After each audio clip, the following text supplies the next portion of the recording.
Hey guys, Jen Matthews here, Chief Salsa Mama at Salsa Babies. So I just got back from one of my classes and we had some great conversation in class and it really got me to thinking. So we talked about having miscarriages in class today after class. And we were discussing how really common it is. And I think when you get pregnant or you have children, it's something that we don't really discuss all that much until it starts to happen to you. And that's what I found anyways.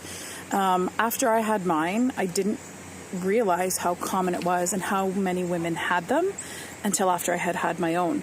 I think it's one of those things where you get put in this box of sort of isolation that I'm probably the only one this has ever happened to, even though you know it's not. But then when you start talking about it in your healing process, you find out how really common it is.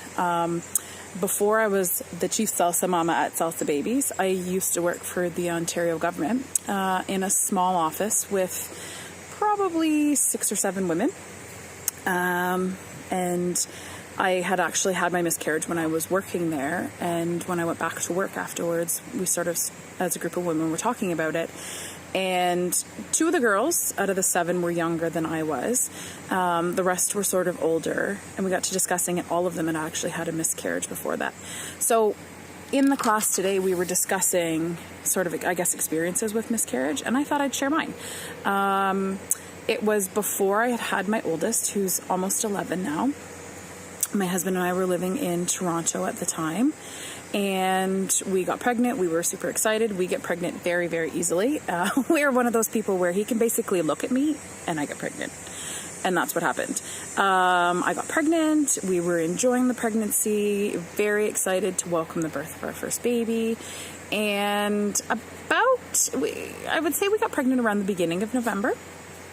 And sort of around Christmas time, I remember it was a really, really snowy day. And just something didn't feel right, but I ignored it and kept going on with my day.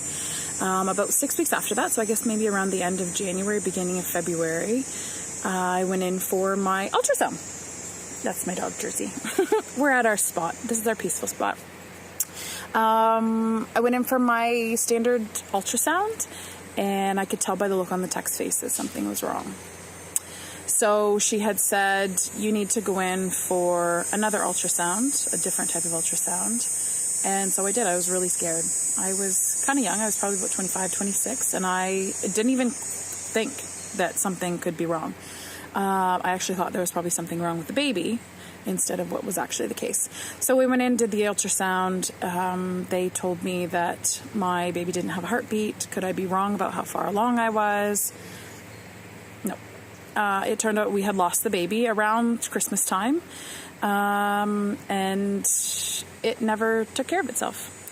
And this is sort of for me when all the heartache, sort of with the medical system, I guess, happened.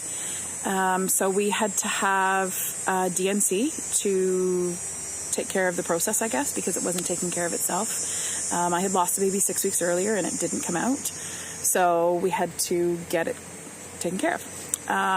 The medical system at that point for me was really hard to deal with because it was very sort of chemical, very quick, we just need to take care of this and move on. You can have more babies. For me, being my first pregnancy, it wasn't that easy for me, obviously. I think the hardest thing for me was when they kept referring to the process or to what we were going to do as a missed abortion. And I remember the day I went into the hospital for the procedure, they said to me, oh, you're here for your missed abortion. We're going to do a DNC. And I was like, it's not a friggin' missed abortion. Why do you call it that? It's not an abortion. An abortion, as we know it, is you're getting rid of a baby that you don't want. Your choice, obviously, but that's to me what an abortion is. Why do we call that procedure a missed abortion? It's not a missed abortion. I've had a baby. It didn't survive. We have to take care of it. It's not a missed abortion. I was very, very angry. My husband had to come over and take care of everything because I was just livid. I think for me, that was the hardest part of the whole procedure, was how sort of sterile, just not a friendly procedure.